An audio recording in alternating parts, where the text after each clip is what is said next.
Hello everyone,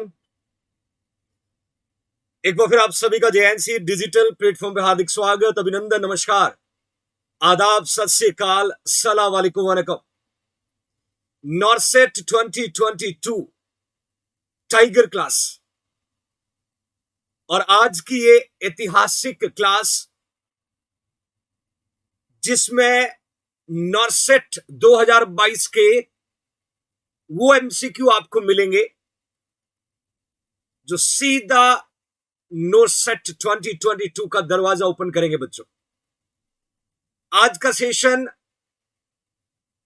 nursing history में यादगार बनेगा।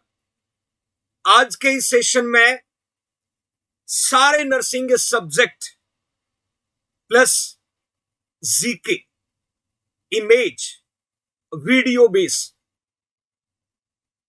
प्रायोरिटी नर्सिंग वाले क्वेश्चन, मैच द फॉलोइंग वाले MCQ, except, expect, select all that above, हर वेराइटीज के एमसीक्यू आज के सेशन में आपको मिलने वाले। My loving future nursing officer, आपको नोटबुक लेके बैठना है, नोटबुक के साथ पेन भी आपके पास होना चाहिए क्योंकि कुछ कैलकुलेशन के एमसीक्यू भी आपको देखने को मिलेगा। और आज के इस 4 घंटे की मैराथन क्लासेस में मैं आपको अश्योर करता हूं कि टाइगर फर्स्ट क्लास में से कम 25 to 30 एमसीक्यू सीधे नॉर्सेट 2022 के पेपर में आपको देखने को मिलेगा। तो अगले 4 घंटे की इस मैराथन क्लास में आपको कहीं नहीं जाना, एक जगह बैठ करके हर इंपॉर्टेंट कंटेंट को नोट करना और याद रखना। जब आपको आंसर नहीं पता तो गलत आंसर लिखने की ट्राई मत करना, कंट्रोल करना। जब कुछ नया कंटेंट आपको मिले तो नोट करना मत भूलना। Don't be over confident, patience रखिएगा और मैं आपको वो कंटेंट देने की कोशिश करूंगा जिसका इंतजार इस भारत देश के हर फ्यूचर नर्सिंग ऑफिसर्स को था। क्लास को कैरी करने से पहले हमेशा की तरह एक पॉजिटिव एनर्जी को लेके हम क्लास को शुरू करते हैं। कुछ भी नया करने से मत डरो, कुछ भी नया करने से मत डरो। ये मत सोचो हार होगी, ये मत सोचो हार होगी।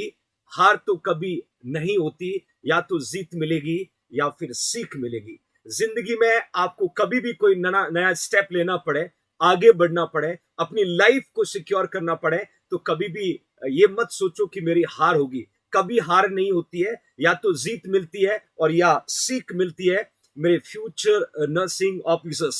तो इसी रिस्क के साथ आज का ये इंपॉर्टेंट सेशन आपके साथ कैरी ऑन कर रहा हूं। और मेरे फ्यूचर नर्सिंग ऑफिसर सेशन को कैरी करने से पहले मैं कहना चाहता हूं कि with blessing of God JNC will pray your success.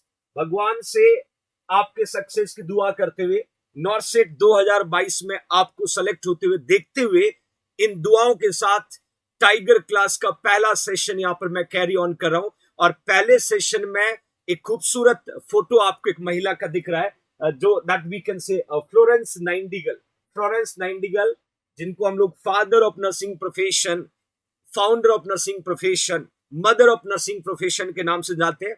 मैं इनको कोटि कोटि वंदन करता हूं, इनका आशीर्वाद लेते हुए। और एक तरफ मैंने आपको व्हाइट हार्ट का फोटो दिया बच्चों, देखिए सफेद दिल दिख रहा है, व्हाइट हार्ट। और याद रखना ये व्हाइट हार्ट नर्सिंग प्रोफेशन का सिंबल है। आपको यदि पता है तो बहुत खुशी की बात है, नहीं पता तो आज से पता कर लीजिएगा। ये जो व्हाइट हार्ट आपको दिख रहा है, सफेद दिल जो आप दिख रहा है, ये अपने नर्सिंग प्रोफेशन का लोगो है। बहुत सारे बच्चे अपने गाड़ी पे, अपने घर पे, अपने बाइक पे अपने प्रोफेशन का लोगो लगाते हैं। यदि आपका कभी मन करे कि मैं I am belong to nursing profession, I am proud to be nursing professional, तो ये व्हाइट हार्ट याद रखना। और यही क्वेश्चन कॉम्पिटेटिव एग्जाम में आपसे पूछा जा सकता है कि व्हाइट हार्ट जो है वो किस प्रोफेशन का लोगो है, तो ये नर्सिंग प्रोफेशन का लोगो है। तो इस व्हाइट हार्ट मतलब इसके अंदर कोई कहते हैं कि नेगेटिव सोच नहीं है। हम टू हार्टेड पीपल है और हम लोगों की सेवा करते हैं, पेशेंट की सेवा करते हैं और उससे पेशेंट ठीक होता है। बच्चों, ऑलमोस्ट आज इस ऐतिहासिक क्लास को स्टार्ट करने से पहले लगभग 2400 फ्यूचर नर्सिंग ऑफिसर पहुंच चुके हैं और आज हाईएस्ट लाइव का रिकॉर्ड भी आप और आपके जेएनसी प्रोफेशन को मिलकर बनाना बच्चों। तो आज के सेशन को कैरी ऑन कर रहे हैं और सेशन का पहला एमसीक्यू मैं आपके सामने पुट कर रहा हूं और ध्यान से देखिए मेरे फ्यूचर नर्सिंग ऑफिसर। पहला क्वेश्चन आपके सामने, मैंने कहा कि फुल फॉर्म ऑफ नॉर्सेट, ये जरूरी है। बहुत सारे ऐसे बच्चे होंगे जो नॉर्सेट का एग्जाम देने जा रहे हैं। नॉर्सेट के एग्जाम देने से पहले आपको नॉर्सेट की फुल फॉर्म पता होना चाहिए बच्चों। हो सकता है ये नॉर्सेट आपसे पूछ लें, तो मैंने यहां मेंशन किया कि ये नॉर्सेट क्या है, नॉर्सेट क्या। बहुत सारे नॉन प्रोफेशनल लोग जो नर्सिंग प्रोफेशन में नहीं है वो भी हमेशा नॉर्सेट का जिक्र करते हैं, बट उनको नहीं पता नॉर्सेट क्या है। Nursing officer recruitment common eligibility test, मतलब नर्सिंग प्रोफेशन में एम्स और अदर हॉस्पिटल के एक कॉमन रिक्रूटमेंट में सिलेक्शन प्रोसेस के लिए जो टेस्ट कंडक्ट होते हैं उसको नॉर्सेट कहते हैं, उसको नॉर्सेट कहते हैं, nursing officer recruitment common eligibility test, जिसके थ्रू इंडिया में जितने भी एम्स हॉस्पिटल है इस कॉमन टेस्ट के द्वारा सिलेक्शन के बाद ज्वाइनिंग मिलता है। और ये 11 सितंबर 2022 को इस साल का नॉर्सेट का एग्जाम है, 11 सितंबर 2022 को। Thank you Vaishali Rajauria donating 40 rupees, thank you so much Vaishali. Okay fine, next एक और इंफॉर्मेशन मैंने लिखा है कि all India institute of medical science जो एम्स है वो किसके अंडर आता है, वो किसके अंडर आता है, ministry of health and family welfare. ये शुरुआत करें नॉर्सेट की, शुरुआत करें, और मैंने लिखा है कि all India institute of medical science जो है एम्स जो है वो किसके अंडर आता है, तो आपको लिखना ministry of health and family welfare के अंडर ये आता है AIIMS, all India institute of medical science, जहां हर किसी फ्यूचर नर्सिंग ऑफिसर का पहुंचने का सपना है। और ये आज की क्लास इस सपने को और मजबूत करेगी। और फाइनली आज के सेशन का पहला एमसीक्यू, और वो 2500 फ्यूचर नर्सिंग ऑफिसर की प्रेजेंस में आज के सेशन का पहला एमसीक्यू। ध्यान से देखिएगा बच्चों, क्या है पहला एमसीक्यू, ध्यान से देखिएगा कि who is the first nursing theorist, who is the first nursing theorist, कौन है फर्स्ट नर्सिंग थ्योरिस्ट, हम किसको कहते हैं, who is the first nursing theorist. Exam का एमसीक्यू बच्चों, मैं ऑप्शन लिख रहा हूं, क्या हम वर्जीनिया हेंडरसन को बोलते हैं, क्या हम मार्था रोजर को बोलते हैं बच्चों, और क्या हम डोरोथा ई ऑरम्स को बोलते हैं, या फ्लोरेंस नाइटिंगेल को बोलते हैं। We have four option, we have four option. किसको कहते हैं फर्स्ट नर्सिंग थ्योरिस्ट, जिन्होंने पहली बार फर्स्ट नर्सिंग थ्योरी लिखा है, वो मैं पूछ रहा हूं वो पर्सन कौन है। क्या वर्जीनिया हेंडरसन को कह सकते हैं, क्या मार्था रोजर को कहते हैं, क्या डोरोथा ई ऑरम्स को कहते हैं। राहुल लोहार donating 40 rupees in a super chat, thank you Rahul. या फ्लोरेंस नाइटिंगेल को कहते हैं। क्विक आंसर पुट करेगा बच्चों, हर एक एमसीक्यू नॉर्सेट का दरवाजा ओपन करेगा आज, और हर एक एमसीक्यू का आंसर यदि आपको पता तो फटाफट पुट करेगा। We are going to making history in a nursing profession. Next 4 घंटे की मैराथन क्लासेस में एक से यूनिक एमसीक्यू लेके आया हूं बच्चों, आपको फटाफट आंसर पुट कर। ऑलमोस्ट बच्चों ने आंसर लिखा है कि सर डोरोथा ई ऑरम्स जो है शी इज, नो बेटा फ्लोरेंस नाइटिंगेल आपका राइट आंसर होगा। जिन्होंने यहाँ पर डी लिखा है वो एब्सोल्युटली करेक्ट आंसर। मैं बताना चाहता हूँ फ्लोरेंस नाइटिंगेल पे आपसे क्या पूछा जा सकता है, फ्लोरेंस नाइटिंगेल से पूछा जा सकता है कि फ्लोरेंस नाइटिंगेल ने कौन सी थ्योरी दी बच्चों, तो एनवायरमेंटल थ्योरी दिया। फ्लोरेंस नाइटिंगेल ने कहा कि यदि आपका एनवायरमेंट हेल्थी होगा तो आप हेल्थी होंगे, और ये थ्योरी किसने दिया, ये फ्लोरेंस नाइटिंगेल ने दिया बच्चों। एक और बात, फ्लोरेंस नाइटिंगेल का जन्म जो है, बर्थ है 12 मई 1820 को हुआ, और जिस दिन हम क्या मनाते बच्चों, हम नर्सेस डे मनाते। क्या बनाते बच्चों, नर्सेस डे। मतलब फ्लोरेंस नाइटिंगेल के बर्थडे पे, फ्लोरेंस नाइटिंगेल के बर्थडे पे हम नर्सेस डे सेलिब्रेट करते हैं। और फ्लोरेंस वो सिटी है और कंट्री का नाम है इटली, जहां पर इनका जन्म हुआ, जहां पर इनका जन्म हुआ। तो 12 मई का दिन क्यों स्पेशल है, क्योंकि फ्लोरेंस नाइटिंगेल का डेट ऑफ बर्थ है और बर्थडे है। वही याद रखना 13 अगस्त 1910 को लंदन इंग्लैंड में फ्लोरेंस नाइटिंगेल की डेथ हो गई थी। तो कभी कभी डेथ के बारे में पूछते, कभी कभी बर्थ के बारे में पूछते हैं, तो आपको याद होना चाहिए। थैंक यू साइक्युलर Mohanta 40 rupees, thank you so much. Next में लिखा है, आजकल क्वेश्चन आता है कि कौन वो फाउंडर है जिन्होंने मॉडर्न नर्सिंग को फाउंड किया, who is the founder of modern nursing. तो आपको आंसर क्या लिखना, फ्लोरेंस नाइटिंगेल। कभी कभी पूछते हैं फादर ऑफ नर्सिंग, तो भी आंसर क्या लिखना, फ्लोरेंस नाइटिंगेल। कभी कभी पूछते हैं मॉडर्न फादर ऑफ नर्सिंग, तो भी आंसर क्या लिखना, फ्लोरेंस नाइटिंगेल। मतलब नर्सिंग प्रोफेशन के मदर, फादर, मम्मी, पापा, फाउंडर, किसी भी नाम से प्रोनाउंस करते हैं तो एक ही आंसर आना चाहिए, Florence Nightingale. Kalpesh, Kalpesh donating 50 rupees. बच्चों कभी कभी पूछते हैं मदर ऑफ मॉडर्न नर्सिंग, और याद रखना फ्लोरेंस नाइटिंगेल ने अपनी जो बुक लिखी थी उस बुक का नाम था notes on nursing. Notes on nursing, my loving future nursing officers. Notes on nursing जो है, that books was written by the Florence Nightingale, जिस बुक्स को नर्सिंग प्रोफेशन को इनिशियल फेज में बहुत यूटिलाइज किया to make, to construct your nursing profession. Do you understand everyone? Okay fine. अब यदि मैं थ्योरी की बात कर रहा हूं बच्चों, तो कभी कभी एक एमसीक्यू नॉर्सेट 2022 में नर्सिंग थ्योरी पे जरूर पूछेंगे। क्या हो सकता है? आपसे पूछ सकते हैं कि 14 ह्यूमन बेसिक नीड्स जो है ये किसने दिया, तो आपको आंसर लिखना है वर्जीनिया हेंडरसन। किसने दिया? Virginia Henderson. आपसे पूछेंगे unity of human being theory किसने दिया? Martha Roger. आपसे पूछेंगे न्यूमन सिस्टम मॉडल जो है ये किसने दिया, तो आंसर लिखना बैटी न्यूमन। आपसे पूछेंगे सेल्फ केयर डेफिसिट थ्योरी, यहां लिख रहा हूं नॉर्सेट 2022 का एमसीक्यू बन सकता है मेरे बच्चों। नॉर्सेट जो है, नॉर्सेट 2022 का एमसीक्यू बन सकता है कि सेल्फ केयर डेफिसिट थ्योरी किसने दिया, तो आपका आंसर होना चाहिए Dorothea E Orem's was given self care deficit theory, और बाकी अडेप्टेशन मॉडल जो है सिस्टर कैलिस्टा रॉय ने दिया। तो ये कुछ इंपॉर्टेंट डाटा मैंने आपके साथ शेयर किया है, जहां से सीधा नॉर्सेट का दरवाजा ओपन होगा फ्यूचर नर्सिंग ऑफिसर। अब ये क्वेश्चन और पूछता हूं, एक इमेज बेस्ड क्वेश्चन आपके सामने पुट किया है, आपको यहाँ एक इमेज दिख रहा है और आइडेंटिफाई करना है कि इस इमेज का नाम क्या है। फटाफट आप इस इमेज को आइडेंटिफाई करोगे और आंसर लिखोगे। मेरा एमसीक्यू आपसे, identify the items in this image. एक आपके सामने इमेज दिया हुआ है और उसी इमेज में जो डिवाइस दिख रहा है उस डिवाइस को एडमिनिस्टर किया हुआ है, तो इसका नाम क्या है? इसका नाम पूछा बच्चों, क्विक आंसर पुट करेगा। और मैं बता देता हूं, ये जस्ट जो एपिग्लोटिस है, इस एपिग्लोटिस के अपर पोर्शन तक रहता है, तो इसे कभी कभी हम सुप्रा एपिग्लोटिस एयरवे के नाम से प्रोनाउंस कर सकते हैं। तो आपका आंसर पुट ऑन एलए में लिख रहे हैं बच्चे, जबरदस्त पार्टिसिपेशन। एलए में आप लिख रहे हो लेरिंजियल मास्क एयरवे, आप लिख रहे हो, क्या बात है, super participation my loving future nursing officers.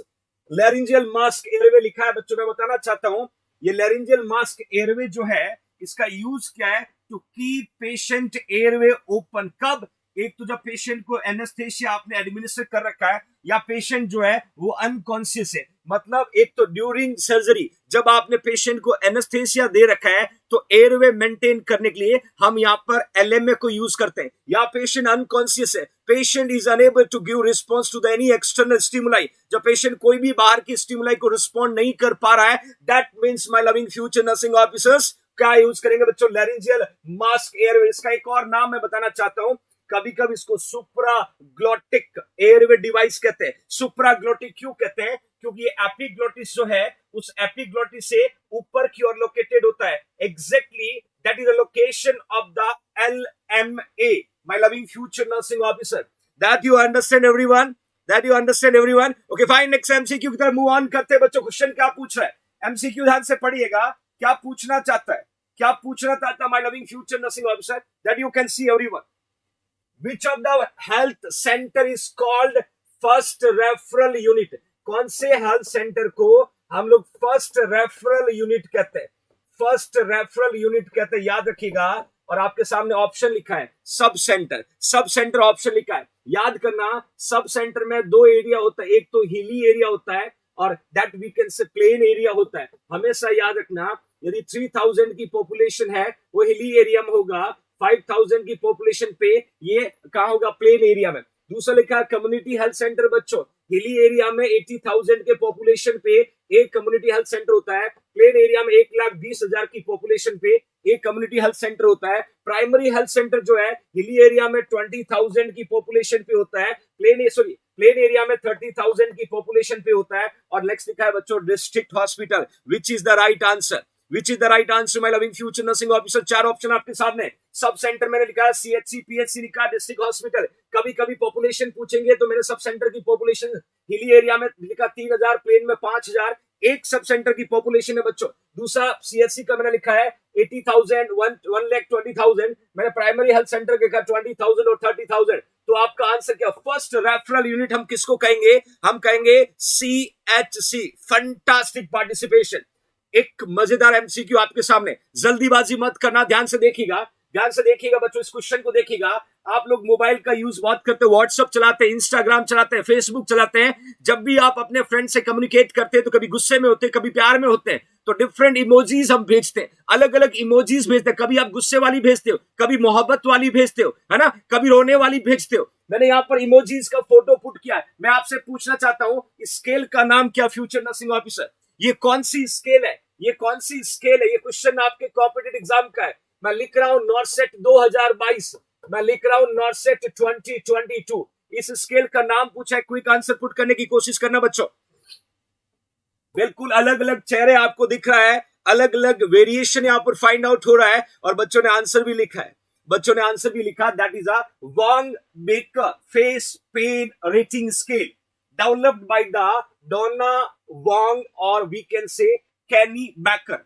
इन दोनों ने स्केल को डेवलप किया, इन दोनों ने स्केल को डेवलप किया, और स्केल का नाम है Wong Baker face pain rating scale. मतलब हम इस स्केल के द्वारा, हम स्केल के द्वारा पेन का लेवल असिस्ट करेंगे। Most common pain scale use in hospital setup. मतलब आप किसी भी हॉस्पिटल की बात करें तो हॉस्पिटल में पेशेंट के पेन के लेवल को असिस्ट करने के लिए कॉमनली यूज की जाने वाली स्केल है। कैसे हम असिस्ट करेंगे? देखिए यहां पर मैंने अलग अलग फेसेस का फोटो पुट किया है। मैंने यहां लिखा है यदि स्कोर आपका 0 है, मतलब आपने पेशेंट को हार्ट नहीं किया, पेशेंट जो है ठीक है, इस तरीके का फेस दिखेगा, और 0 स्कोर मिलेगा तो नो हार्ट। यदि आपका इस तरीके का फेस दिखेगा तो लिटिल बिट पेशेंट हार्ट हुआ है, इस तरीके का फेस दिखेगा तो थोड़ा और हार्ट हुआ, फिर इस तरीके से फेस दिखेगा तो थोड़ा और हर्ट हुआ। याद रखना, जब आपको गुस्सा होता है अपने दोस्त को इमोजी भेजते हो, और यदि आपका स्कोर जो 10 है,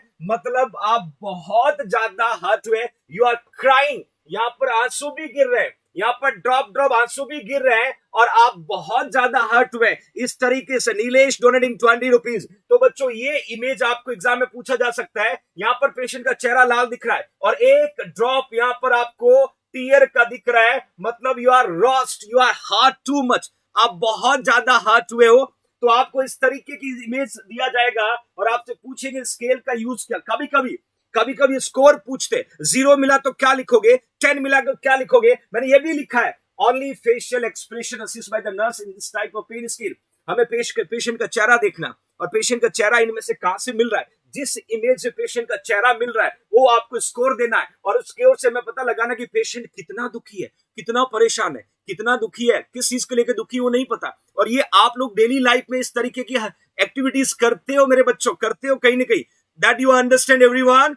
okay fine, next carry on करते। Thank you everyone. Almost we cross 3,543 future nursing officer. बच्चों आज इतिहास लिखना है आपको हाईएस्ट लाइव का, और मुझे आपके लिए आज मेहनत करके ये वो कंटेंट आपको देना है जो नॉर्सेट 2022 के सिलेक्शन में सीधा उस कंप्यूटर पे आपको दिखेगा जब आप पेपर देने बैठोगे। 11 सितंबर को मैं आपको बार बार याद आऊंगा, हर एक एमसीक्यू जैसे ही ओपन होगा then you can think about it कि ये तो मैंने पढ़ रखा है, ये मैं कर लूंगा, मेरा सिलेक्शन है। बट पेशेंस रखिएगा, पेशेंस रखिएगा, और एक बार क्लास को लाइक जरूर करें, और मैक्सिमम फ्यूचर नर्सिंग ऑफिसर तक शेयर करना ना भूलें। हाँ, शेयर जरूर करें, शेयर जरूर करें, ताकि ये जबरदस्त इंपॉर्टेंट कंटेंट हर एक बच्चे तक पहुंचे जिसने सपना देखा था नॉर्सेट 2022 में सेलेक्ट होने का, और वो इस कंटेंट को पढ़ के अपने सपने को और मजबूत करें। Share to everyone. Almost we cross. शाबाश शाबाश Sonia Negi, donating 40 rupees. Next image देखिएगा बच्चों, मैंने एक इमेज पुट किया, बट क्वेश्चन को ध्यान से पढ़ना, क्वेश्चन को ध्यान से पढ़ना। जितना आप सोच रहे हो उतना आसान नहीं होगा। क्या कहता है एमसीक्यू, ध्यान से देखिएगा। पॉजिटिव शिक टेस्ट, टेस्ट पॉजिटिव है, क्वेश्चन को समझना। पॉजिटिव शिक टेस्ट क्या इंडिकेट करता है? क्या इंडिकेट करता है? क्या इम्यूनिटी टू डिप्थीरिया को रिप्रेजेंट करता है? क्या इम्यूनिटी टू डिप्थीरिया को रिप्रेजेंट करता है बच्चों? क्या ससेप्टेबिलिटी टू डिप्थीरिया को रिप्रेजेंट करता है? डिप्थीरिया के टूवर्ड्स ससेप्टेबिलिटी को रिप्रेजेंट करता है, या हाइपर सेंसिटिविटी टू डिप्थीरिया को रिप्रेजेंट करता है, या मेरे बच्चों इन्फेक्शन विथ डिप्थीरिया को रिप्रेजेंट करता है? चार ऑप्शन है आपके सामने, आप राइट आंसर पुट करिएगा। मैंने सिक टेस्ट की बात की है, ये तो आपको कंफर्म हो गया कि सिक टेस्ट हम डिप्थीरिया वाले पेशेंट के लिए करते हैं, नो डाउट। डायरेक्ट एमसीक्यू पूछेंगे कि कौन सा टेस्ट है जो डिप्थीरिया की ससेप्टेबिलिटी का पता लगाने के लिए करते हैं, तो आपका आंसर क्या आना चाहिए बच्चों? सिक टेस्ट। और आपने यहां ऑप्शन बी पुट किया है, ऑप्शन बी पुट किया है, और आपका ऑप्शन बी है। फंटास्टिक। देखिए, ससेप्टेबिलिटी का मतलब होता है कि ये डिप्थीरिया का causative organism, corny bacteria diphtheria, देखिए कॉजेटिव ऑर्गेनिज्म जो है कॉर्नी बैक्टीरियम डिप्थीरिया आपके बॉडी में आया है, वो ससेप्टेबिलिटी को रिप्रेजेंट करने के लिए ये टेस्ट आपका पॉजिटिव आया। एक और बात का ध्यान रखिएगा, यदि आपको पता हो, एक टेस्ट पढ़ते हैं हम लोग मॉन्टॉक टेस्ट, एक टेस्ट पढ़ते हैं बच्चों मॉन्टॉक टेस्ट, इसी का दूसरा नाम है ट्यूबरक्लीन टेस्ट, इसी का दूसरा नाम है ट्यूबरक्लीन टेस्ट बोलते हैं। और ये टेस्ट क्या बताता है? ये किसकी ससेप्टेबिलिटी बताता है बच्चों? ये ससेप्टेबिलिटी बताता है किसकी मेरे बच्चों? टीबी की, कि आपके बॉडी में माइकोबैक्टीरियम ट्यूबरक्लाई की एंट्री हुई है। तो टीबी की ससेप्टेबिलिटी कौन बताता है? मॉन्टॉक्स टेस्ट बताता है। और ये यदि 10 mm डायामीटर आपको मिला तभी हम कहते हैं पॉजिटिव, यदि ये 6 to 9 मिला तो हमने कहता है, ये क्या कहते हैं? डाउटफुल। क्या कहते हैं? डाउटफुल। और लेस देन 6 मिला, इसका मतलब ये नेगेटिव टेस्ट। मैं आपको यहाँ मॉन्टॉक टेस्ट की बात कर रहा हूं, मैं आपको मॉन्टॉक टेस्ट की बात कर रहा हूं मेरे फ्यूचर नर्सिंग ऑफिसर। एक और बात का ध्यान रखना, यदि HIV का पेशेंट है, कैंसर का पेशेंट है, इम्यूनो कॉम्प्रोमाइज का पेशेंट है, और डायमीटर आपका 5 mm आता है, तो आप कह सकते हो किसको? माइकोबैक्टीरियम ट्यूबरक्लाई ससेप्टिबल है, टीबी जो है वो ससेप्टिबल है। तो ये कब कहेंगे? जब पेशेंट का इम्यूनो कॉम्प्रोमाइज होगा, इम्यूनिटी सप्रेस होगा, तो वह 5 mm का डायमीटर यदि आपको मिलता है तो आप कह सकते हैं ससेप्टिबल। बट यहां पर यदि मैं बात करूं तो बच्चों यहां डिफरेंट सिनेरियो आपको मिल रहा है। इंक्यूबेशन पीरियड जो है 2 to 6 डेज का। अगला एमसीक्यू आ रहा है बच्चों, नॉर्सेट 2022 के पेपर का एमसीक्यू। आप मत बता देना सर पेपर आपने आउट कर दिया है। अगला एमसीक्यू देखिएगा, अगला एमसीक्यू देखिएगा, यहां एक इमेज आपके सामने मैंने पुट किया है, ध्यान से फोकस करना। क्या पूछना चाहता हूं वो समझना जरूरी है, क्या मैं आपसे पूछना चाहता हूं वो समझना जरूरी है मेरे future nursing officer. Here you can see, मैंने यहां पर लिखा है, क्वेश्चन में क्या लिखा है? Purpose of the cuff in the ET tube is except लिखा है। मैंने आपको कहा था ट्रिकी एमसीक्यू लेके आऊंगा, एक्सेप्ट लिखा है, मतलब ये जो दिख रहा है ये एंडोट्रेकियल ट्यूब का कफ है। ईटी का मतलब मेरे बच्चों एंडोट्रेकियल ट्यूब, ईटी का मतलब एंडोट्रेकियल ट्यूब है, ईटी ट्यूब का कफ है। इन्होंने कहा है इस कफ का पर्पज, इस कफ का जो है वो पर्पज, 3 तो सही है, 3 तो सही है, एक गलत है, 3 इसके पर्पज करेक्ट होंगे, एक गलत होगा, हमें उस गलत को फाइंड आउट करना है, यही तो एमसीक्यू पूछ रहा है।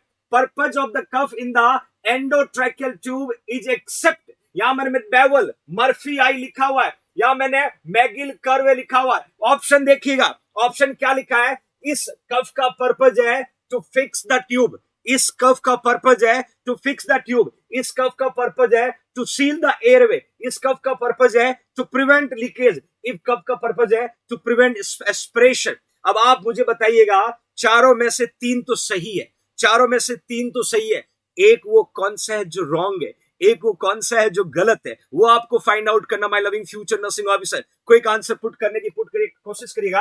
मैंने एक्सेप्ट पूछा, इस शब्द को याद रखना, आंसर पुट करना बच्चों, आंसर पुट करना। देखिए ट्रिकी एमसीक्यू है और मैं आपको बताऊंगा कि इसका पर्पज कौन सा नहीं है, कौन सा नहीं है।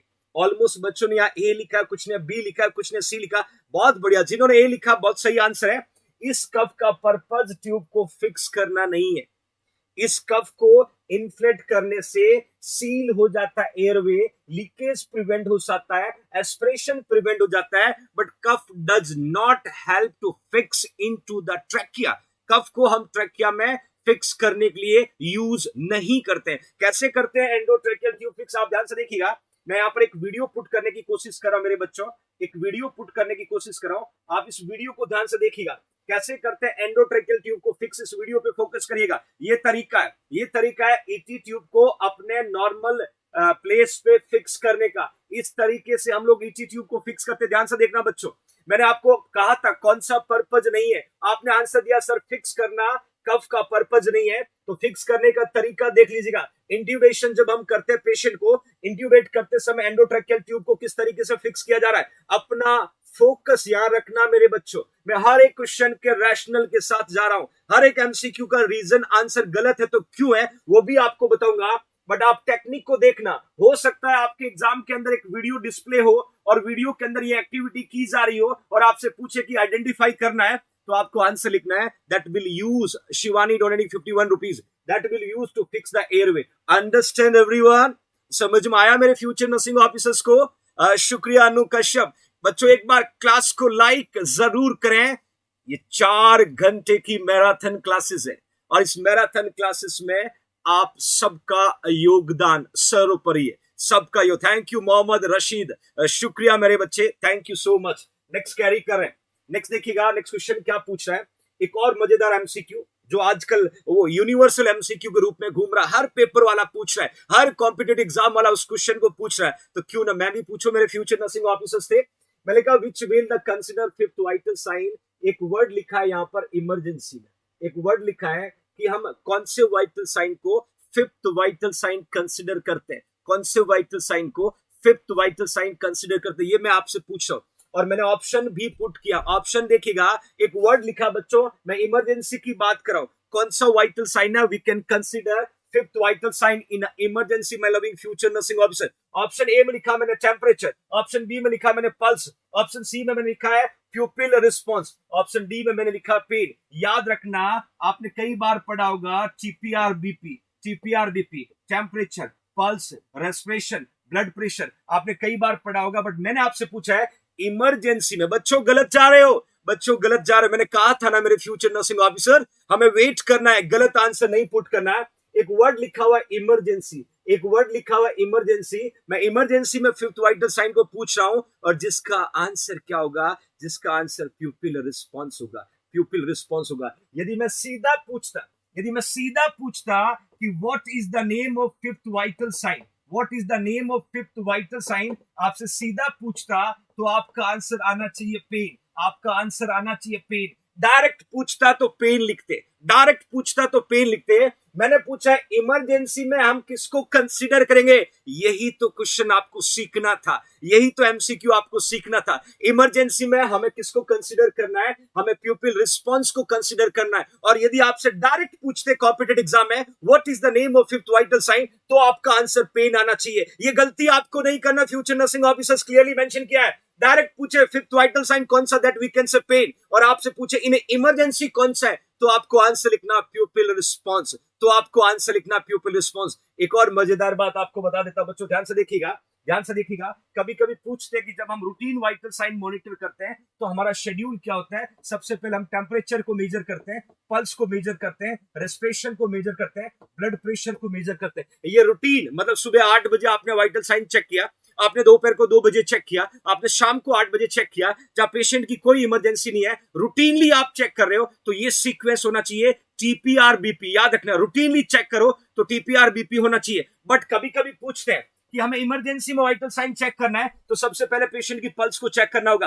पल्स जो है वो सबसे पहले मॉनिटर करने वाला वाइटल साइन होगा इमरजेंसी में। बट कभी कभी ये भी पूछते हैं, बच्चा जब पैदा हुआ, न्यूबॉर्न की बात करें तो न्यूबॉर्न में सीक्वेंस बदल जाएगा, न्यूबॉर्न में जो है, न्यूबॉर्न में सीक्वेंस बदल जाएगा। My loving future nursing officer, newborn में वेरिएशन आपको दिखेगा, ध्यान से देखिएगा, न्यूबॉर्न में आपको वेरिएशन दिखेगा।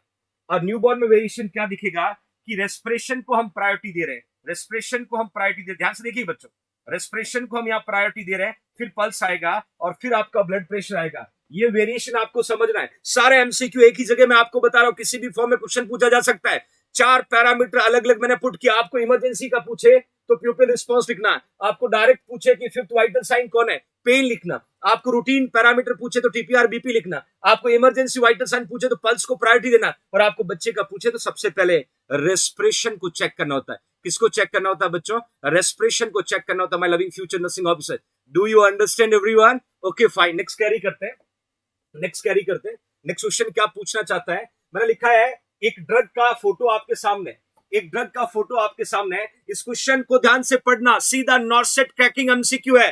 मैंने पूछा है एलटी प्लेज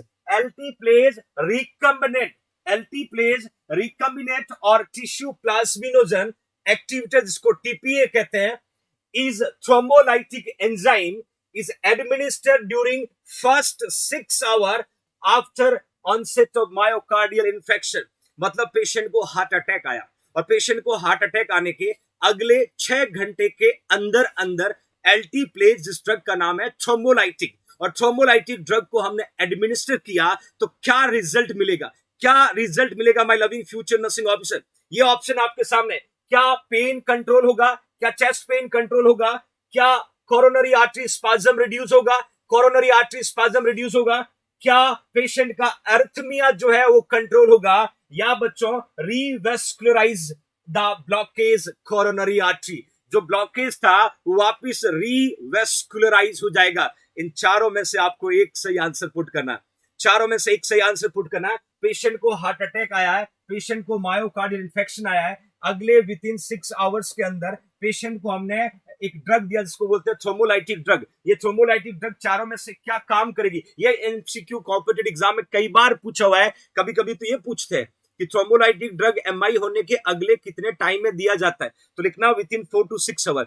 कभी कभी ऐसे पूछते हैं कि ड्रग को कितने टाइम के अंदर अंदर देना चाहिए, तो एमआई होने के अगले 4 to 6 आवर में इस ड्रग को एडमिनिस्टर करना होता है। अब आपका आंसर आना चाहिए बच्चों। डी आप लिख रहे हो, लगातार आपका डी आंसर आ रहा है। क्या बात है? आइडिया नहीं है? I will share with your idea. मैं आपको डिटेल में डिस्कशन करके बताऊंगा इस ड्रग का पर्पस क्या है, बट यदि आपको पता है तो आप आंसर जरूर लिखिएगा।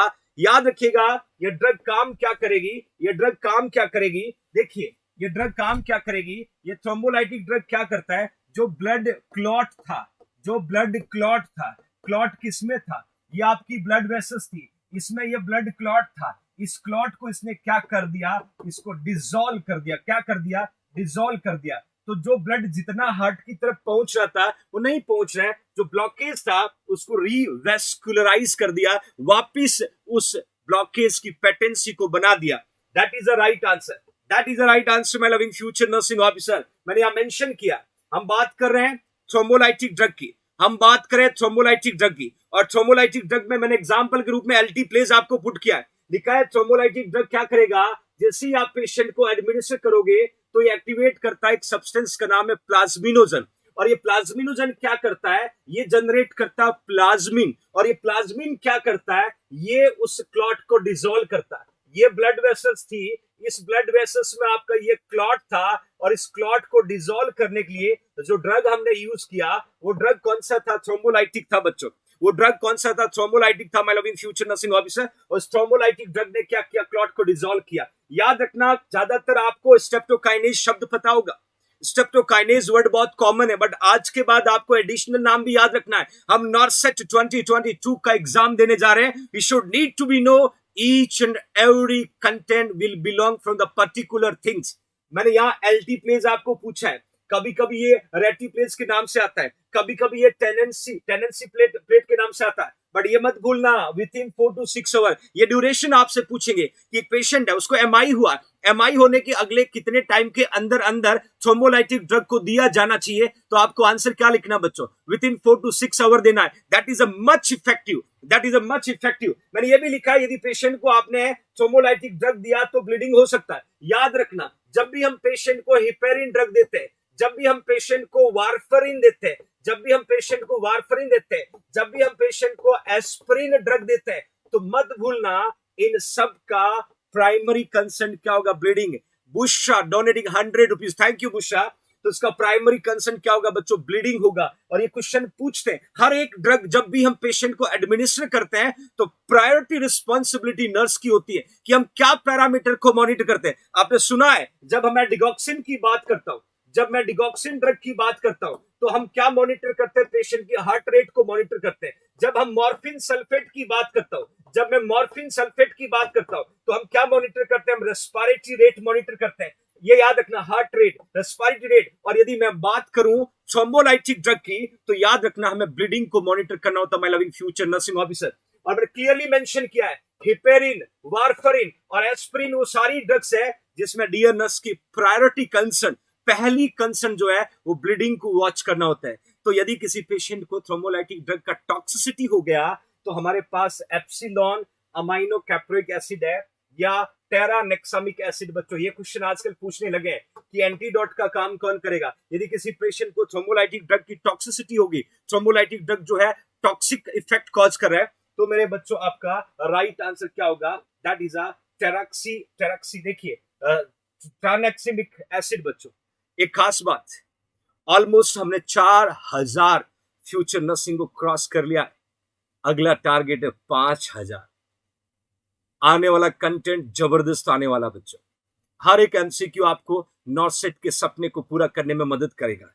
आपकी रिस्पॉन्सिबिलिटी है इस क्लास को ज्यादा से ज्यादा फ्यूचर नर्सिंग ऑफिसर तक शेयर करें ताकि ये इतना इंपॉर्टेंट कंटेंट हर बच्चे तक पहुंचे जिसने पढ़ने का सपना देखा था। फाइनेंशियली कंडीशन कॉपरेट नहीं होने की वजह से नहीं पढ़ पा रहा है, कोचिंग नहीं ज्वाइन कर पा रहा है, कहीं कंपटीशन के क्लास को अटेंड नहीं कर पा रहा है, तो जेएनसी का ये E nursing channel free important marathon classes आपके लिए दे रहा है। बस इन क्लासेस को घोल के पी जाना बच्चों, और नॉर्सेट के सिलेक्शन के बाद मुलाकात करूंगा। मैं हमेशा कहता हूं मेरे बच्चों को, यदि आपको साइकिल से फ्लाइट पे जाना है, रास्ता आपको तय करना है, उस रास्ते पे आने वाले हर ऑब्स्टेकल को मिनिमाइज करने की जिम्मेदारी आपके अकीसर और आपके जेएनसी टीम की है।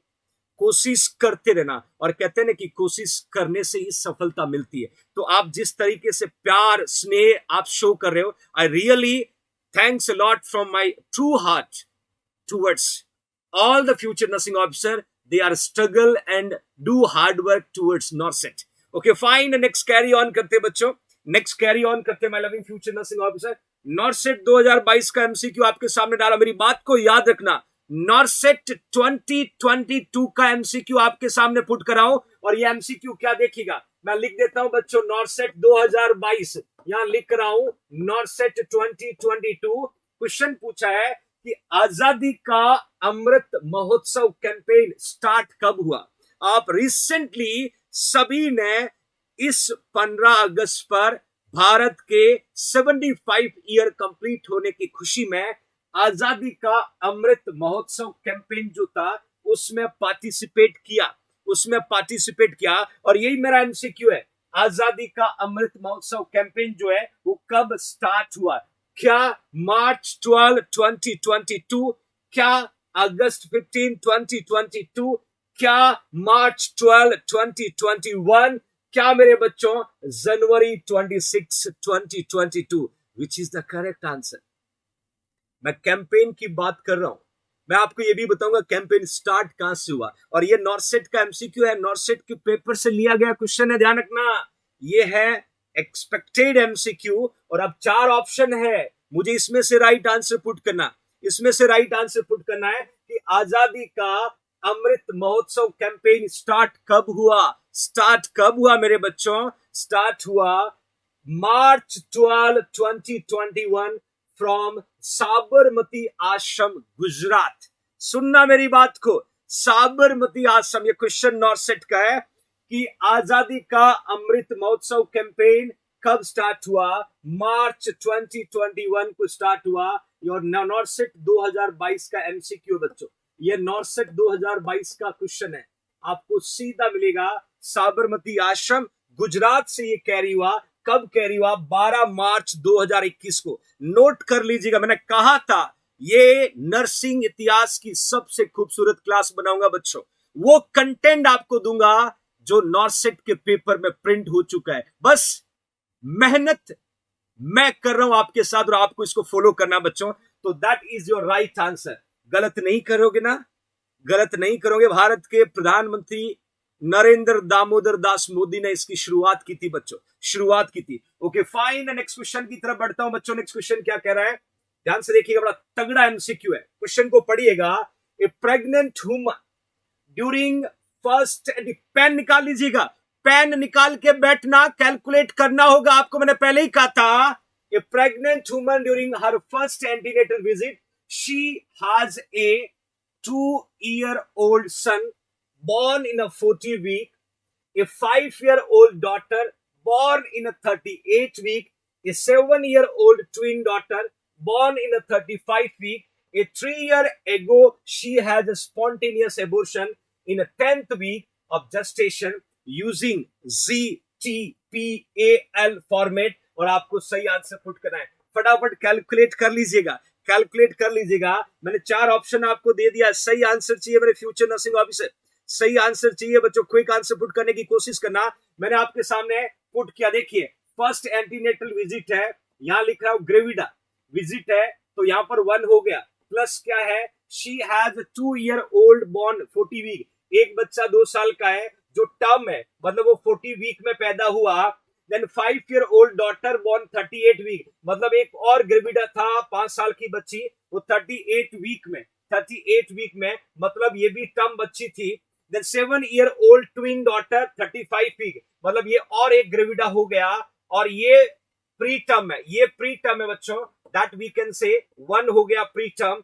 देन लिखा है कि एक बच्चा उसका एबॉर्शन, एक 10 वीक में एबॉर्शन हुआ है, वो भी एक है। अब आपको जीटीपीएल निकालना है बच्चों, जीटीपीएल निकालना है, और ये मैंने कहा था नोटबुक के साथ पेन लेके बैठना, ऐसे कई एमसीक्यू में आज आपको सॉल्व करवाने वाला हूं। मैंने कहा था नॉर्थ सेट के पेपर के पैटर्न के एमसीक्यू आपके सामने पुट कराऊं, किस तरीके से नॉर्थ सेट आपसे पूछ सकता है, हर एक को कॉम्पिटेटिव एग्जाम आपके सामने आने वाले एमसीक्यू को आपके सामने पुट कराओ। फटाफट आपको आंसर देना है। सी आप लिख रहे हो, लगातार सी आप लिख रहे हो, और आपका सी जो है वो एब्सोल्युटली करेक्ट आंसर है। सी आपका G5 हो गया, टर्म 2 हो गया, पैरिटी 1 हो गया, एबॉर्शन और लाइव 4 हो गए। 4 बच्चा जिंदा है, और एक जो है वो ऑलमोस्ट मैंने कहा था एबॉर्शन हो गया बच्चों। 3 इसमें लाइव है, एक जो है, तो 4 लाइव है, एक एबॉर्शन हो गया बच्चों, तो that C is the right answer. Next एक इंफॉर्मेशन बच्चों जेएनसी बुकलेट के बारे में। जेएनसी की 5 बुक्स अवेलेबल है, आप किसी भी एग्जाम को क्रैक करने के लिए कंप्लीट नर्सिंग के सब्जेक्ट के साथ में जेएनसी ऑफलाइन कोचिंग के सारे नोट्स होंगे। इसमें रिसर्च है, एडमिन है, एजुकेशन है, फार्मा है, माइक्रो है, रीजनिंग है, मैथ्स है। प्रीवियस ईयर के लगभग 30 पेपर है, 10,000 प्लस इसमें एमसीक्यू है। और याद रखना ये कलर्ड बुक है बच्चों, नंबर में 5 बुक्स है, और नर्सिंग के सारे सब्जेक्ट को इसमें पुट किया हुआ है, और इसका प्राइस 2777 है। आपको 9636032691 पे फोन पे पेटीएम करना है, 9636032691 पे फोन पे और पेटीएम करना, अपना एड्रेस भेजना है। अगले 3 से 4 दिन बाद ये बुक आपके घर पे होगी बच्चों, जहां से कंप्लीट कंटेंट इसी बुक में आपको मिलने वाला है। नेक्स्ट एक मजेदार एमसीक्यू ध्यान से देखिएगा। ईसीजी इमेज आपके सामने बच्चों, ईसीजी इमेज आपके सामने है। इस ईसीजी इमेज को देख करके मुझे आप आंसर बताओगे, ईसीजी इमेज को देख करके आंसर बताओगे। Find out it ECG, 4 option दूंगा, आपको सही आंसर पुट करना है, my loving future nursing officers, मैं यहां पर पुट कर रहा हूं। फर्स्ट डिग्री एवी ब्लॉक हो सकता है क्या? दूसरा सेकेंड डिग्री एवी ब्लॉक हो सकता है क्या? तीसरा अगेन सेकेंड डिग्री का सेकेंड हो सकता है क्या? और बच्चों थर्ड डिग्री एवी ब्लॉक हो सकता है क्या? 4 ऑप्शन आपके सामने, चारों में से आप करेक्ट आंसर पुट करोगे कि ये कौन सा एवी ब्लॉक है, और आपको मैं भरोसा दिलाता हूं अभी इसी वक्त सारे एवी ब्लॉक्स को टिप पे याद करवा दूंगा बच्चों, बस आप आंसर पुट करिएगा और मैं आपको बताऊंगा। राज बेटा ऑप्शन कहां है? एट्रियल फिब्रिलेशन, आपको आंसर देखना है, आपको 4 में से एक राइट करना है, कौन सा करेक्ट होगा। First degree, second degree, third degree, और सेकंड डिग्री के दोनों पुट किए, सेकंड डिग्री के मैंने दोनों पुट किया, आपको राइट आंसर पुट करना। My loving future nursing officer, देखिए यहां पर आपको दिखेगा ये पीआर इंटरवल है, यहां पर आपको पीआर इंटरवल दिख रहा है, यहां पर आपको पीआर इंटरवल दिख रहा है, मतलब पीआर इंटरवल कहीं न कहीं जो है वो प्रॉपर नहीं है, तो आपको आंसर पुट करना। आपने डी लिखा है, क्या बात है मेरे फ्यूचर नर्सिंग ऑफिसर्स, आपका यहाँ आंसर जो है वो एब्सोल्युटली करेक्ट है, that is a third degree AV block. Actually मैं आपको बताना चाहता हूं, जब हम इस ईसीजी लीड को देखा, यदि आपके ईसीजी लीड में ये पीआर इंटरवल जो है ये कॉन्स्टेंटली लगातार मोर देन 0.20 सेकेंड आपको मिलता है, लगातार ये एक्सीड है नॉर्मल से ज्यादा। यदि आपका पीआर इंटरवल कांस्टेंट यदि आपका ज्यादा है, इसका मतलब हम बोल सकते हैं कि कांस्टेंट, ध्यान से देखना, constant exceed PR interval more than 2.0, यदि कांस्टेंट है तो हम कंसीडर कर सकते हैं कि पेशेंट का फर्स्ट डिग्री एवी ब्लॉक है। कांस्टेंट है तो फर्स्ट डिग्री एवी ब्लॉक बोलते हैं बच्चों। दूसरा सेकंड डिग्री एवी ब्लॉक का नाम है वेंके बच, ध्यान से सुनना, यहां लिख रहा हूं नॉर्सेट पूछता है, नॉर्सेट जो है ये पूछता है वी ब्लॉक बच्चों, और मैंने तीनों पुट किया हुआ है।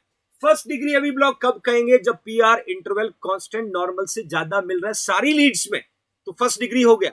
यदि आपका पीआर इंटरवल कांस्टेंट नहीं है, थर्ड डिग्री कांस्टेंट नहीं है तो थर्ड डिग्री। पहले में कांस्टेंट नॉर्मल से ज्यादा, थर्ड में कांस्टेंट नहीं होना।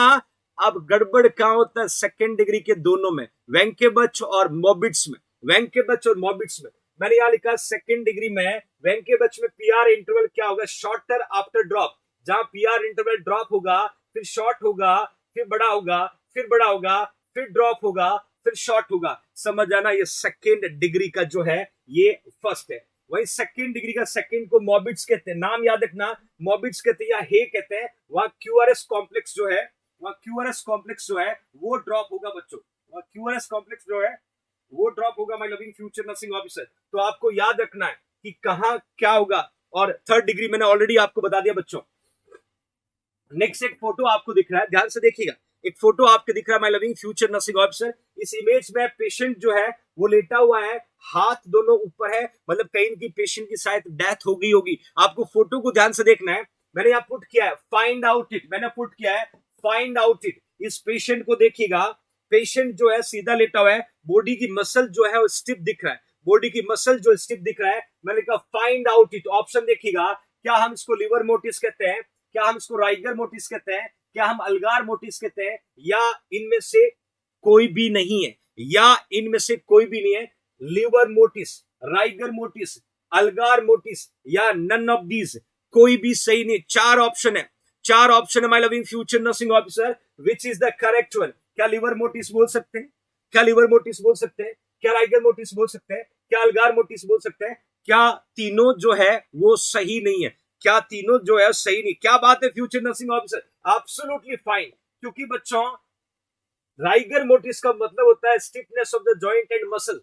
डेथ होने के बाद आपकी बॉडी की मसल और जॉइंट स्टिफ हो जाता है, मतलब डेथ होने के बाद आप जिस पोजीशन में है, धीरे धीरे जैसे जैसे मसल स्टिफ होगा आप उसी पोजीशन में बने रहेंगे। इसको कहते हैं राइगर मोटिस। क्या कहते हैं? Rigor mortise. कभी कभी आपसे ऐसा भी पूछते हैं कि पहली वो कौन सा मसल है, फर्स्ट वो कौन सा मसल है डेथ होने के बाद स्टिफ होता है, तो आपको आंसर लिखना है ऑर्बिक्युलरिस, ऑर्बिक्युलरिस ऑक्यूलाई, ऑर्बिक्युलरिस ऑक्यूलाई। और ये मसल्स किसकी है बच्चों? आईलिड की। किसकी मसल्स? आईलिड। आपने नोट किया होगा डेथ होने के बाद, पिक्चर में देखा होगा, सीरियल में देखा होगा, डेथ होने के बाद हमेशा सबसे पहले पर्सन की आंख को बंद करते, आंख को बंद करते। क्यों करते हैं? क्योंकि पेशेंट की आई यदि ओपन रह गई वो क्लोज नहीं होगी बाद में।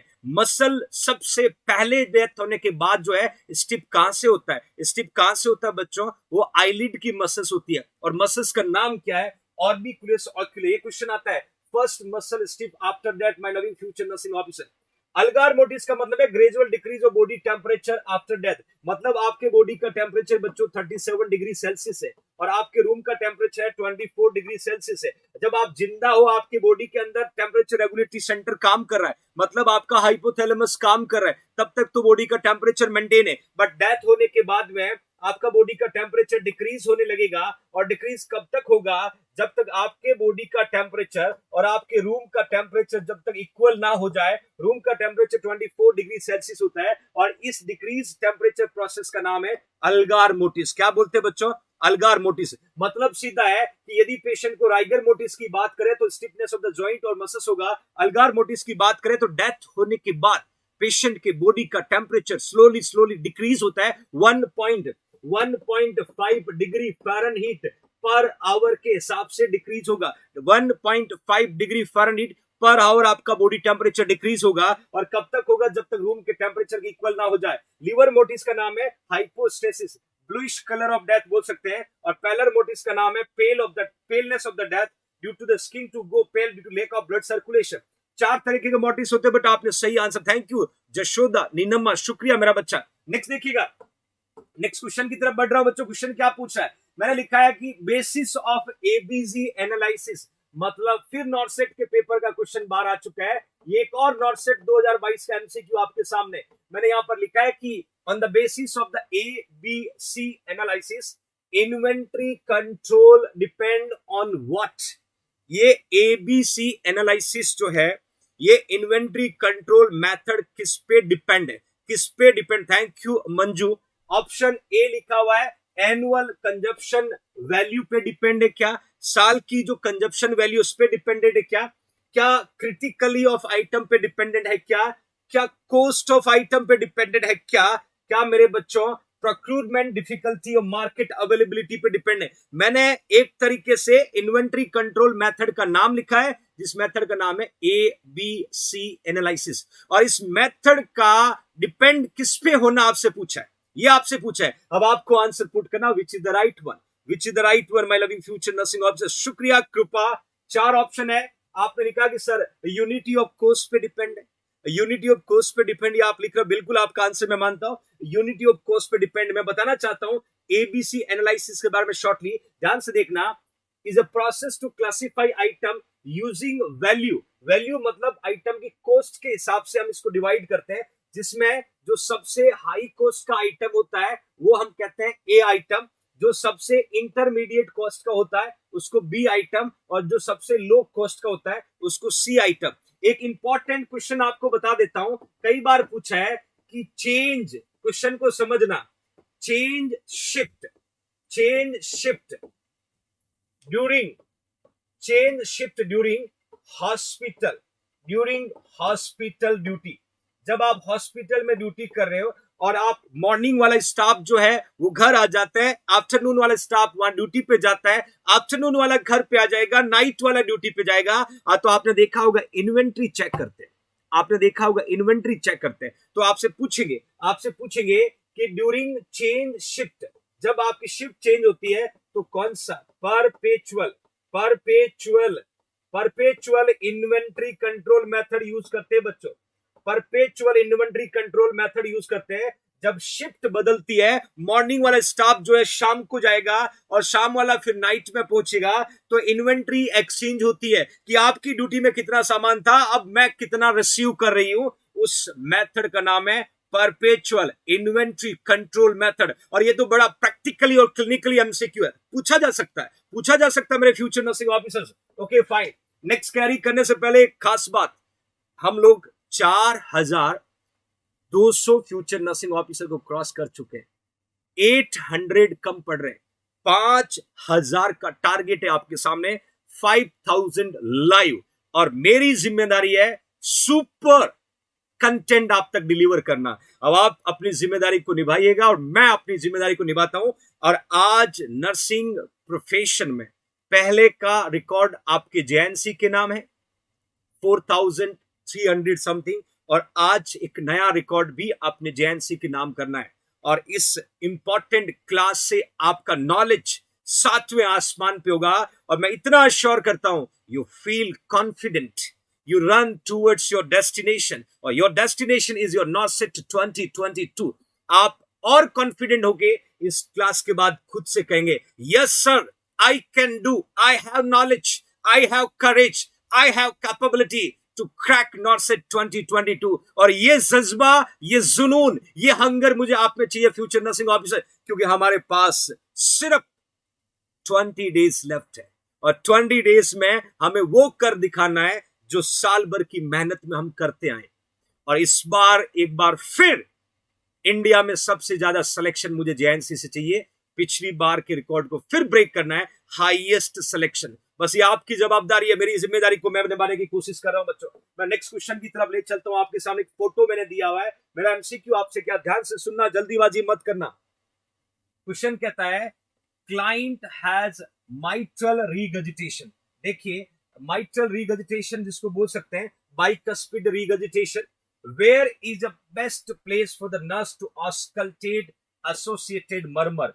मतलब इन्होंने सीधा पूछा जा सकता था कि माइट्रल वॉल के लोकेशन को कैसे पता लगाएंगे, पर इन्होंने क्या पूछा कि पेशेंट को माइट्रल रीगजिटेशन है, रीगजिटेशन को बच्चों हम कहते हैं बैक फ्लो, क्या कहते हैं, ये बैक फ्लो, हम that we can say regurgitation. Where is a best place for the nurse to auscultate, कहां ऑस्कल्ट करेंगे, बेस्ट प्लेस कौन सा माइट्रल वॉल रीगजिटेशन का पता लगाने का, ये ऑप्शन आपसे पूछ रहा हूं। और मैं आपके सामने ऑप्शन के साथ ए ऑप्शन में लिखा बच्चों ए बी सी डी, इधर देखिएगा, या ए है, ये बी है, ये सी है, ये डी है। अब आप मुझे आंसर बताइए, 4 लोकेशन आपको दे दिया है, 4 लोकेशन आपको दे दिया, आपको एक सही आंसर पुट करना है। Which one is the correct, which one is the correct. 4 option दे दिए हैं कि चारों में से कहां प्लेस करेंगे, कहां प्लेस करेंगे। यदि आपको पता होगा कि नॉर्मली माइटल वॉल का लोकेशन क्या है, तो मेरे बच्चों के पास आंसर होगा, मेरे बच्चों के पास आंसर होगा। ये आपको पता होना चाहिए फ्यूचर नर्सिंग ऑफिसर्स। 4 ऑप्शन है, A B C D. Image को देखना है, लोकेशन बताना, माइटल वॉल रिगर्जिटेशन को कहां पता लगाएंगे, कहां पता लगाएंगे। ए आंसर लिख रहे हो बच्चों, आप ए आंसर लिख रहे हो। ऑलमोस्ट बच्चे जो है वो ए आंसर पुट करें, my loving future nursing officer. कुछ बच्चे बी लिख रहे हैं, कुछ बी लिख रहे हैं, 4 और 5 दो अलग अलग लिख रहे हैं। मैं क्लियर कर देता हूं बच्चों, दैट इज एग्जैक्टली जिन्होंने ए लिखा है, मतलब ये 5th इंटरकोस्टल स्पेस होगा। Murmur with mitral regurgitation is best at the 5th intercostal space mid clavicular line. अब देखिएगा, अब देखिएगा, ये आपका क्लेविकुलर बोन होता है और इसकी ये बीच का लाइन है मिड क्लेविकुलर लाइन, और ये स्पेस जो दिख रहा है ये 5th इंटरकोस्टल स्पेस है। 1 है, 2 है, 3 है, 4 है, 5th, और ये लोकेशन है, ये लोकेशन है माइट्रल वॉल का, ये लोकेशन है माइट्रल वॉल का, my loving future nursing officer. तो याद रखिएगा, इधर आपका जो सेकेंड इंटरकोस्टल स्पेस है, यहाँ कौन सा साउंड सुनते हैं, यहाँ आयोटिक साउंड सुनते हैं। इधर जो आपका सेकेंड इंटरकोस्टल स्पेस है, यहाँ पल्मोनरी साउंड सुनते हैं। कौन सा सुनते हैं बच्चों, पल्मोनरी साउंड सुनते हैं। फिर आपका जो यहाँ पर इंटरकोस्टल स्पेस है, that is third, that is Erb sound सुनते हैं। फिर जो है यहाँ पर बच्चों ट्राइकस्पिड साउंड सुनते हैं, और लास्ट जो है वो बाइकस्पिड साउंड सुनते हैं। सबका लोकेशन मैंने यहाँ पर पुट किया, आपको एक आंसर पुट करना था, आपने सही। इसी के बाद एक और बात आपको बता देता हूं, आपने देखा है बच्चों, जब हम पेशेंट को राइस ट्यूब को एडमिनिस्टर करते हैं, और राइस ट्यूब को एडमिनिस्टर करने के बाद में हम डिफरेंट मेथड से राइस ट्यूब के प्लेसमेंट का पता लगाते हैं। आपने बाउल मेथड सुना होगा, आपने एक्सरे सुना होगा, आपने एस्पिरेटिंग मेथड सुना होगा, और आपने एक सुना होगा कि एयर पुशिंग मेथड। हम राइस ट्यूब में एयर को पुश करते हैं। एक बात आपको बताना चाहता हूं, जब एयर पुशिंग मेथड की हम बात करते हैं, तो एयर पुशिंग मेथड जो है उसमें हम 10 से 30 ml एयर पुश कर सकते हैं। किसमें बच्चों, अडल्ट में। बच्चा है तो 3 से 5 ml एयर हम पुश करते हैं, और जब एयर को पुश करेंगे तो एक साउंड सुनाई देगा, उस साउंड का नाम है swishing sound.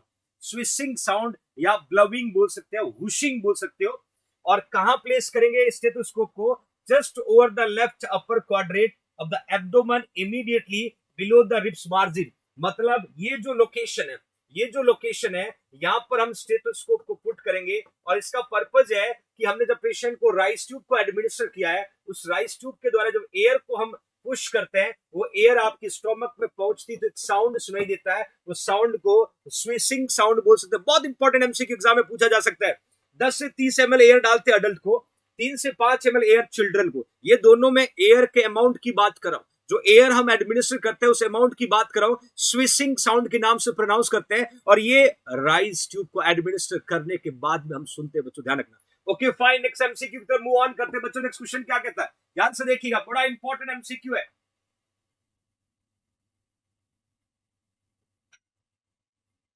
The limitation of the freedom, the limitation of the freedom of movement of such well person or domestic animal exposed to the communicable disease for a period of time not longer than longest usual incubation period of disease in such a manner as to prevent effective contact with those not exposed। मतलब अभी recently Covid का scenario आपने देखा था, ये एक terms लिखा हुआ जिसका मीनिंग है कि लिमिटेशन ऑफ फ्रीडम मूवमेंट किसी पर्सन के लिए, उसके अलावा उसको एक्सपोज होने से, कम्युनिकेबल डिजीज को एक्सपोज होने से बचाने के लिए एक पीरियड ऑफ टाइम के लिए हम जितना हो सके इंक्यूबेट कर देते हैं, जब तक फर्दर डिजीज को स्प्रेड होने से प्रिवेंट करने के लिए। आइसोलेशन बोलते क्या, क्वारंटाइन बोलते क्या, इंटरप्शन ऑफ ट्रांसमिशन बोलते क्या, नोटिफिकेशन बोलते क्या। थैंक यू ज्योति। मैंने क्या लिखे, एक वर्ड आइसोलेशन। आइसोलेशन को हम बोल सकते हैं सेपरेट, सेपरेट बोल सकते हैं। मतलब किसी घर में किसी पर्सन को कोई प्रॉब्लम हुआ, उसको हमने सेपरेट रख दिया, that we can isolation. Like TB है किसी को, तो टीबी वाले को सेपरेट रखना आइसोलेशन कहलाता है। दूसरा एक क्वारंटाइन लिखा हुआ है, इंटरप्शन ऑफ ट्रांसमिशन और नोटिफिकेशन। बच्चों क्वारंटाइन आप लिख रहे हो, क्या बात है मोहम्मद रशीद, शुक्रिया मेरा बच्चा। ये क्वारंटाइन